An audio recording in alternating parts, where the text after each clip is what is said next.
जी, third video लेकर हम आ गए आपके सामने। प्रिपरेशन ऑफ मेथड्स पे बात करेंगे भाई। प्रिपरेशन मेथड्स कौन कौन से हो सकते हैं विद मैकेनिज्म, ये सब बातें मैं आपके साथ करने वाला हूं। तो methods of the preparation of alkanes, ढंग से सीखना भी इसको। तो पहली बात आपने क्या करना है, from unsaturated hydrocarbons, from unsaturated hydrocarbons. और एक चीज आपको पता लग गई होगी, साथ साथ में हम लोग एनसीईआरटी भी कवर कर रहे हैं, जो कि बहुत ज्यादा जरूरी है। फ्रॉम अनसैचुरेटेड हाइड्रोकार्बन्स, उसके बाद यानी यहां डबल और ट्रिपल बॉन्ड आ जाएंगे, डबल और ट्रिपल बॉन्ड आ जाएंगे। उसके बाद आप 12वीं क्लास में एंट्री करेंगे तो from alkyl halides, from alkyl halides, ठीक है जी। उसके बाद और आगे थोड़ा सा बढ़ेंगे आप, तो फ्रॉम एल्कोहल्स। उसके बाद थोड़ा सा और आगे बढ़े तो from aldehyde ketones, from aldehydes and ketones. थोड़ा सा और आगे बढ़े तो एल्डिहाइड कीटोन्स के बाद अब जो नया होएगा वो होएगा फ्रॉम एसिड्स, फ्रॉम एसिड्स। तो अकेले एल्डिहाइड कीटोन में हम रिडक्शन भी लेकर चलेंगे, नेम रिएक्शंस में फ्रैंकलिन रिएक्शन भी लेकर चलेंगे, और नेम रिएक्शन में वर्ड्स रिएक्शन भी लेकर चलेंगे फ्रॉम एसिड्स। तो एसिड्स का हम लोग रिडक्शन भी करवाएंगे, लाइक एसिड्स का हम लोग रिडक्शन भी करवाएंगे।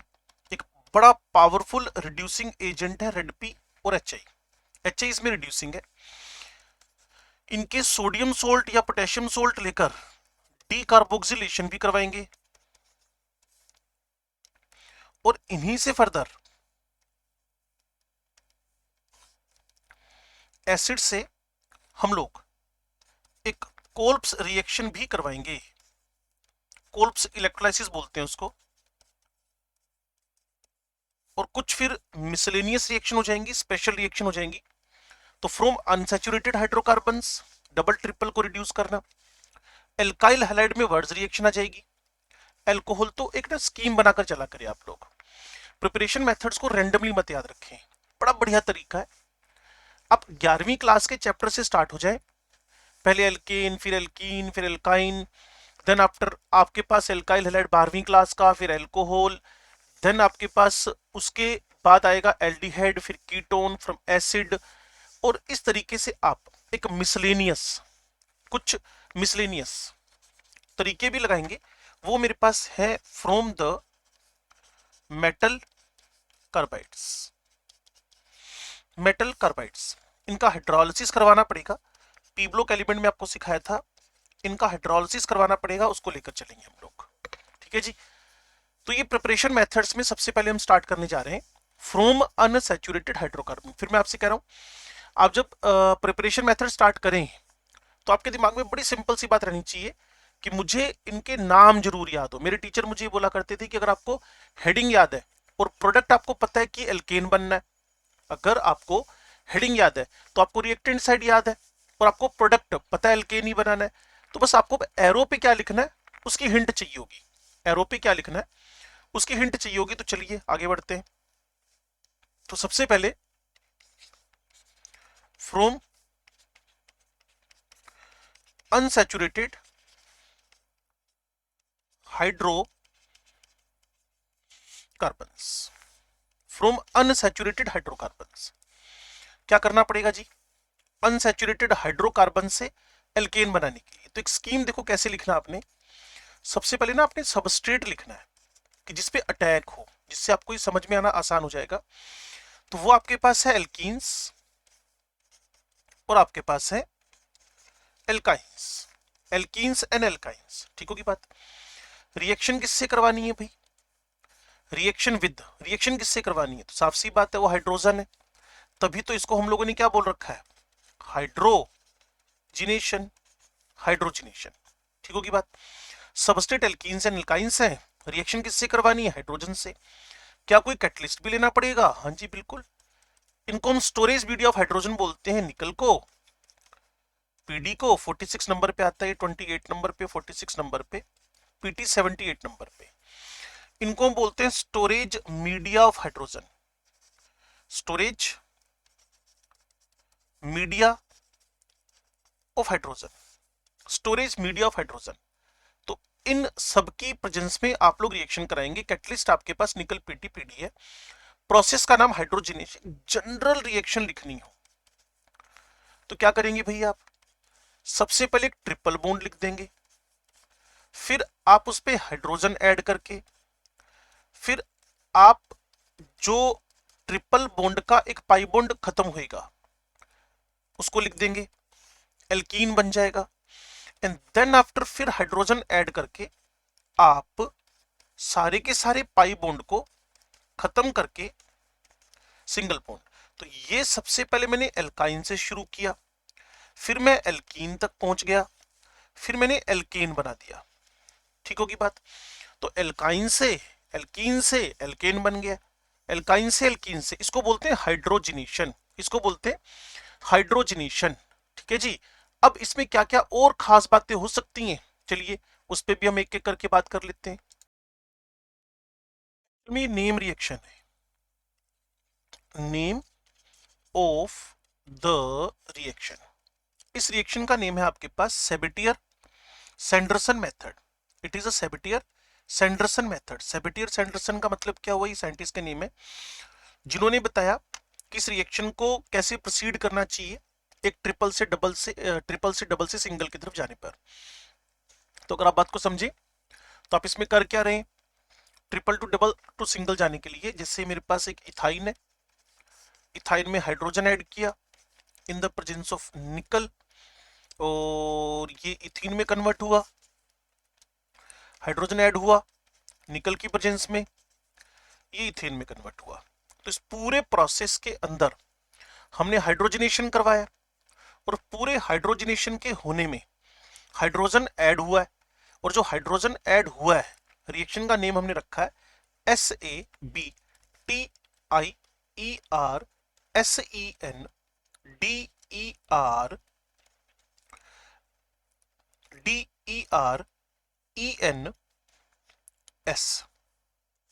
ठीक है जी। Sabatier Senderens method, SENDERENS, Senderens method. तो इसको लिख के रखें आप, triple to double to single जाने के लिए, triple to double to single जाने के लिए। ठीक है जी। अब ये समझना क्या है कि जब भी कभी हाइड्रोजन ऐड होएगा तो निकल ना हमें फाइनली डिवाइडेड फॉर्म में लेना है। अब इससे क्या होएगा? फाइनली डिवाइडेड का मतलब है उसका सरफेस एरिया बढ़ा हुआ है, उसका सरफेस एरिया इंक्रीज कर गया है। दूसरी बात, अगर आप निकल को फाइनली डिवाइडेड करना चाहते हैं तो तब हम उसे रेने निकल बोल देते हैं, अब ध्यान से सुनिएगा। होता क्या है कि निकल एल्यूमिनियम अलॉय आप जानते हैं, होमोजेनस मिक्सचर ऑफ मेटल्स को जब आप NaOH से ट्रीटमेंट देते हैं ना, NaOH से, तो ये फिर फाइनली डिवाइडेड या पाउडर्ड फॉर्म में आ जाएगा।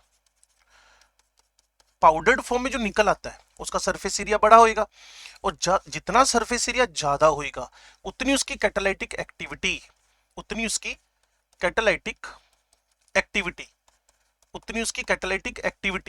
इंक्रीज कर जाएगी। अब थोड़ा सा और अंदर घुसते हैं, इसके कैटालाइटिक एक्टिविटी बढ़ गई है, और जितना पाउडर्ड होएगा उतना टेम्परेचर भी आपको कम लेके चलना पड़ेगा। जितना पाउडर्ड फॉर्म में होएगा ना उतना टेम्परेचर, क्योंकि जितना सरफेस एरिया बढ़ता है उतना रिएक्शन का रेट फास्ट होता चला जाएगा। अब सुनिए बात को आप, हुआ क्या इसके अंदर, जब आपने रिएक्शन स्टार्ट की ना, ये 100% एडजॉर्प्शन बेस्ड कहानी है। प्लेटिनम है या निकल है या फिर जो भी आपके पास निकल पीटी में से अवेलेबल है, उसकी सरफेस पे जिस हाइड्रोजन ने रिएक्शन करनी है जब आप थोड़ा सा 12th क्लास में जाएंगे, सरफेस केमिस्ट्री पढ़ेंगे, तो एक वीक फोर्सेस के थ्रू एडजॉर्प्शन होता है जिसको बोलते हैं फिजिकल एडजॉर्प्शन।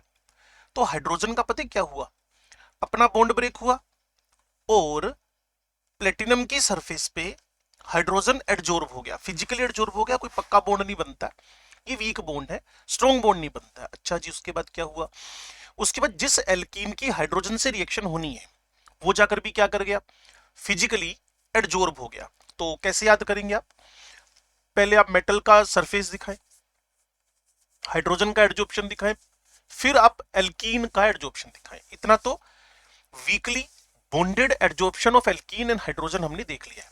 अब क्या होगा जी, जब ये सारे के सारे एडजॉर्ब हो जाएंगे तब उनमें स्टार्ट होगी केमिकल रिएक्शन, क्योंकि सब एक ही सरफेस पे आ चुके हैं। अब जब केमिकल रिएक्शन होएगा तो जो हाइड्रोजन के एटम्स फिजिकली एडजॉर्ब्स हैं, फिजिकली एडजॉर्ब्ड है किस पर, प्लेटिनम की सरफेस पे, वो केमिकली रिएक्ट करेंगे।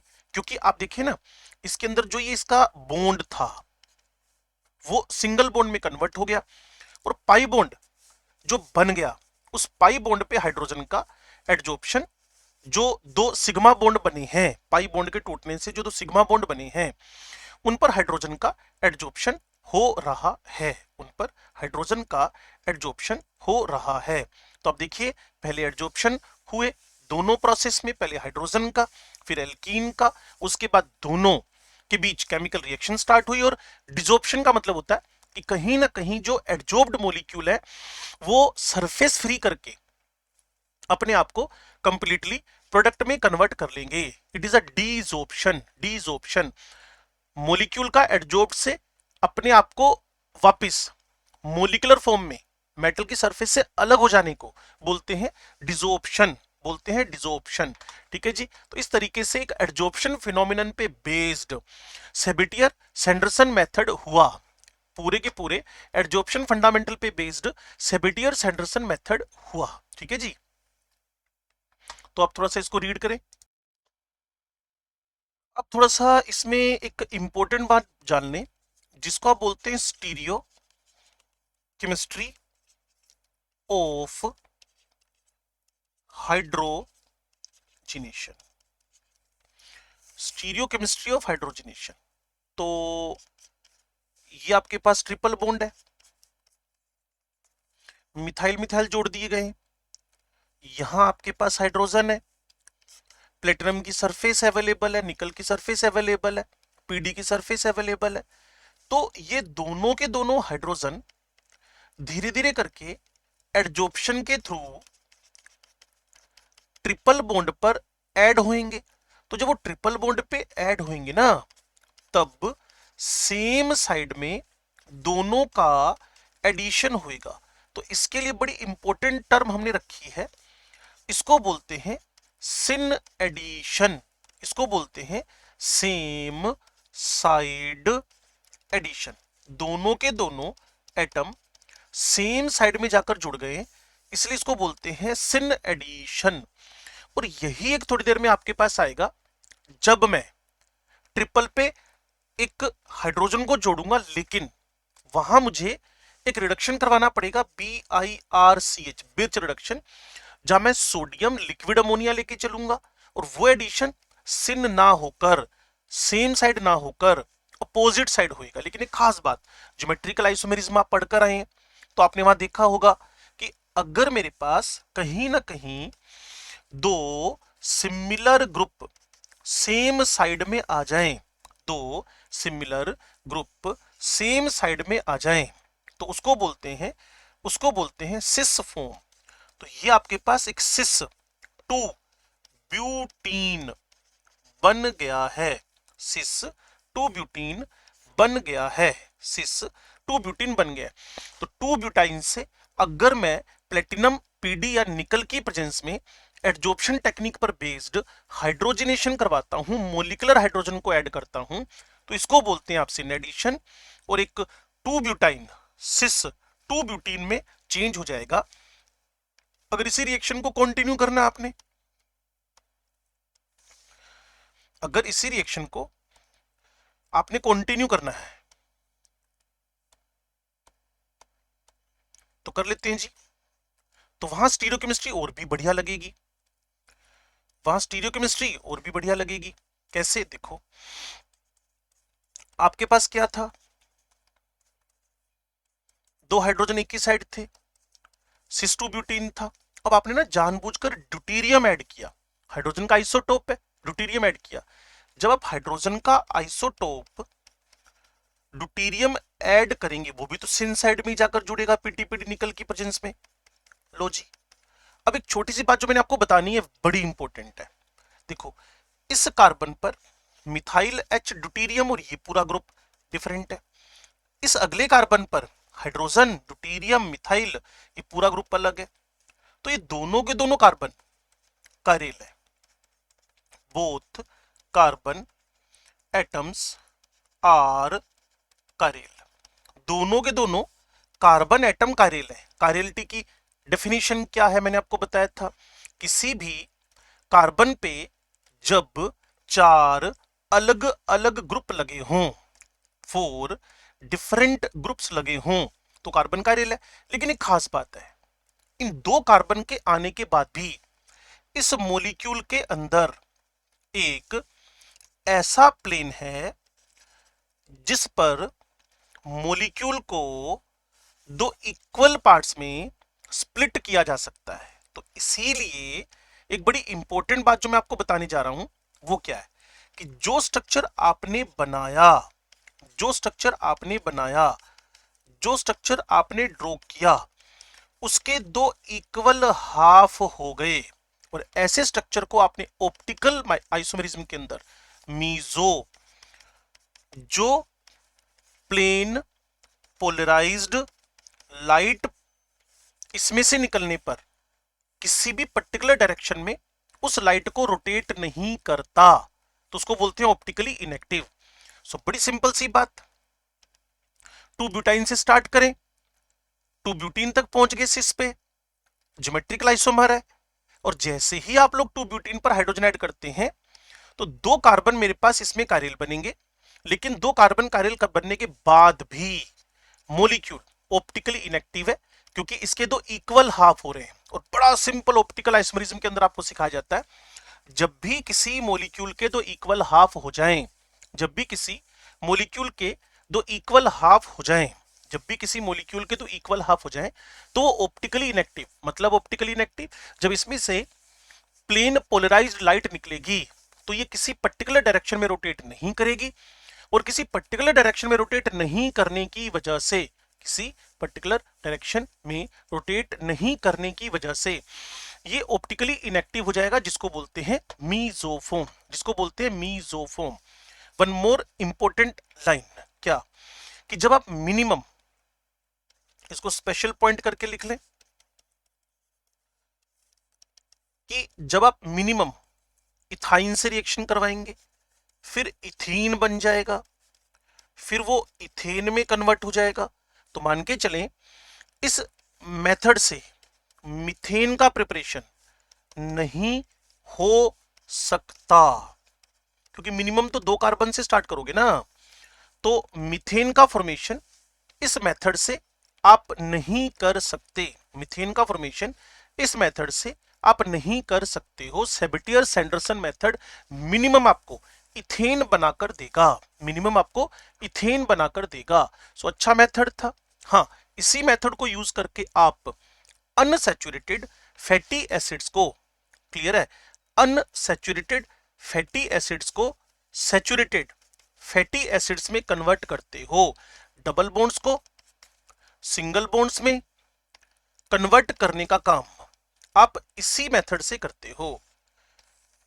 डबल बॉन्ड्स को सिंगल बॉन्ड में कन्वर्ट करने का काम इसी मेथड से करते हो, ठीक है जी।